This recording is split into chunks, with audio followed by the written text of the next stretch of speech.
teman-teman semuanya, selamat datang di channel YouTube Semangat Kuy. Yang pada hari ini kita akan belajar bersama mengenai jenis-jenis pasar.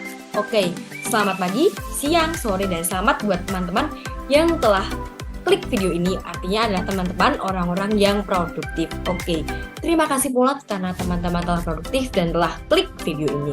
Jangan lupa untuk ditonton sampai akhir agar pesannya semua tersampaikan.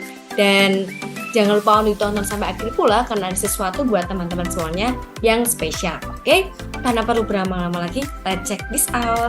Yuk belajar bersama. Oke, pada hari ini kita akan belajar bersama mengenai jenis-jenis pasar. Materi ini adalah masuk dalam materi mata kuliah Ekonomi Mikro. Waktu itu semester 2 aku melewati ini. Oke. Kenalin, sebelumnya nama aku Christine Natalia Dewi, kalian bisa memanggil aku Natalia. Untuk lebih dekat denganku, kalian bisa follow Instagramku @_NataliaRDD. Dan jangan lupa untuk subscribe channel YouTube ini, Semangat Kuy Christine Natalia. Oke? Dan jangan lupa untuk like serta komen video ini ya. Makasih. Oke, hari ini kita akan belajar mengenai pasar-pasar jenisnya. Oke, jadi ada 2 jenis pasar sebenarnya. Yang pertama ada pasar persaingan sempurna dan yang kedua pasar persaingan tidak sempurna. Dan jenis pasar persaingan tidak sempurna itu ada 3 jenisnya. Mulai dari monopolistik, oligopoli, dan monopoli. Mengapa sih ini kok dibagi jadi 2 jenis? Kenapa sih ada banyak jenis pasar gini? Jadi setiap pasar itu memiliki karakteristik yang berbeda-beda atau ciri khasnya.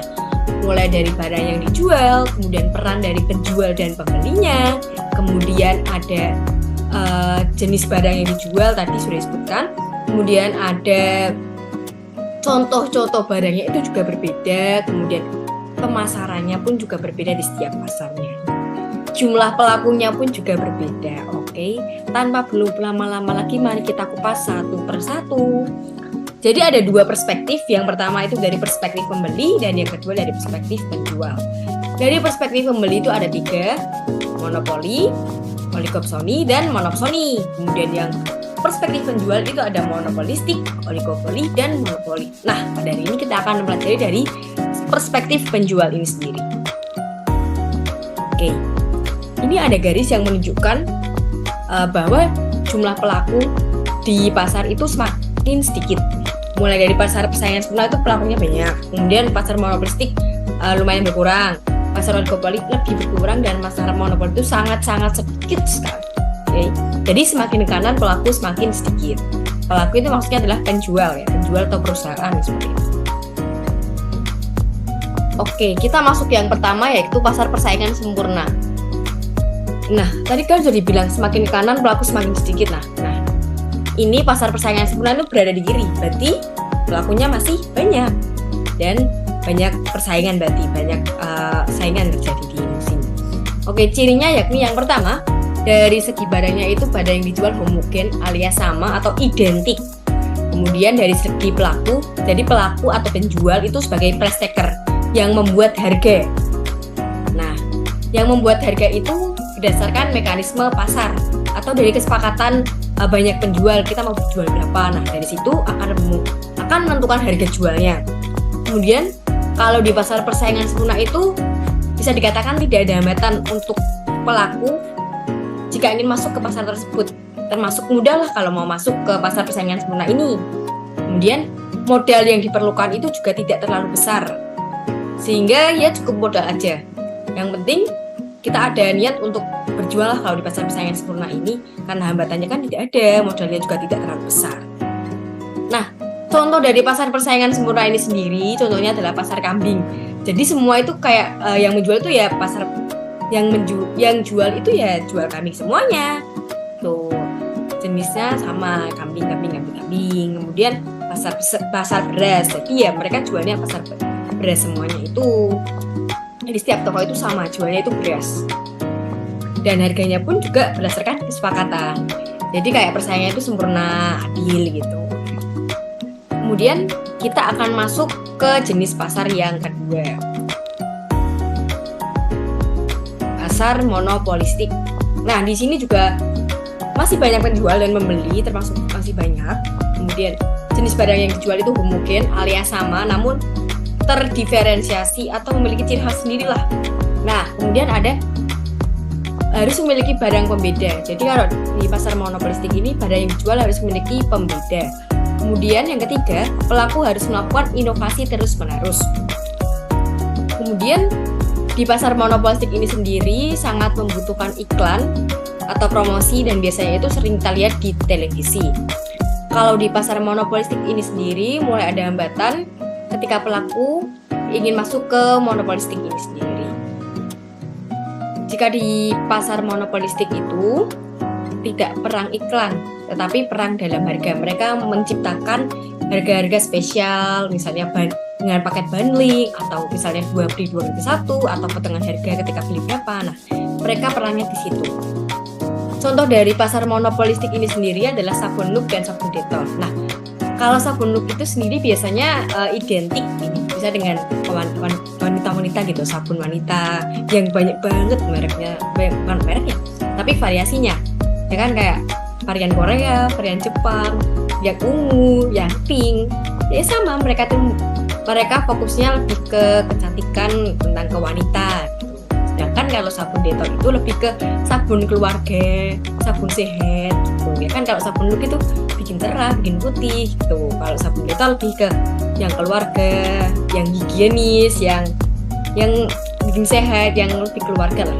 Mereka kan memiliki citra sendiri.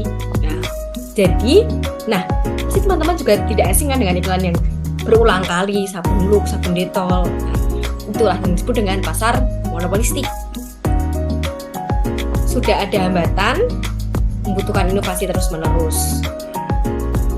Tinggal strategi marketing dari perusahaan aja, supaya bisa mempertahankan penjualannya itu.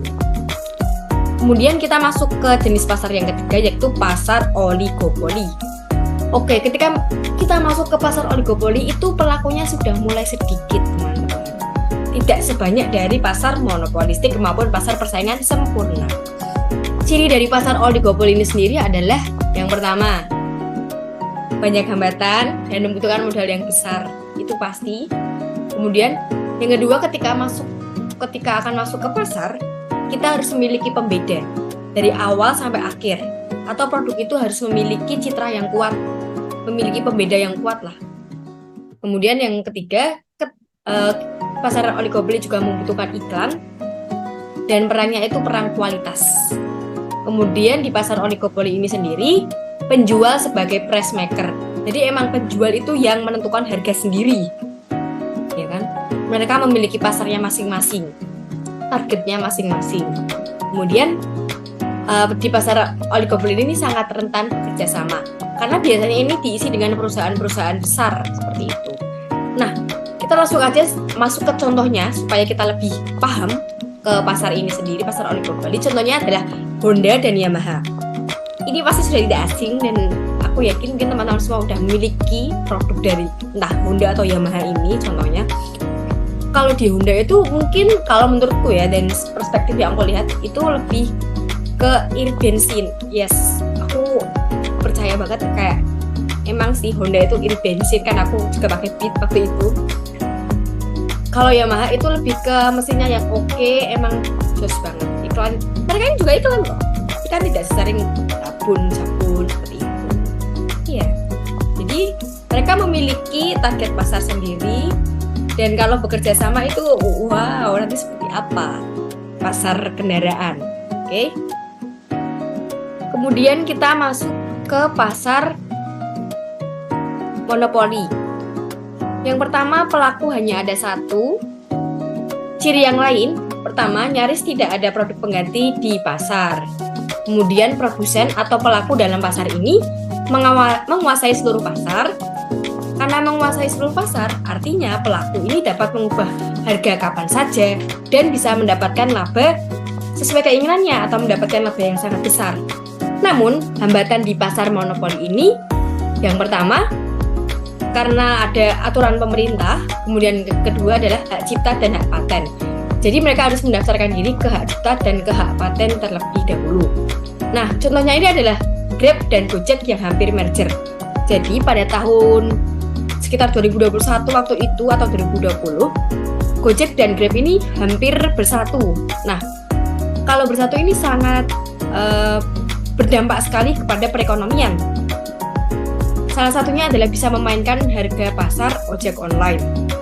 Sehingga dengan demikian nanti pemerintah tidak bisa mengaturnya karena mereka sudah bersatu.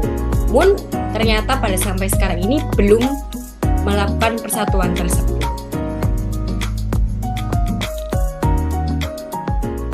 Oke, ternyata kita sudah sampai di penghujung nih teman-teman. Buat teman-teman semua yang suka dengan PPT ini nanti bisa lihat di kolom komentar atau di chat box yang udah aku tulis. Dan terima kasih buat yang setelah nonton sampai akhir. Jangan lupa untuk di subscribe, like, and comment. Sampai jumpa di video selanjutnya teman-teman. See you!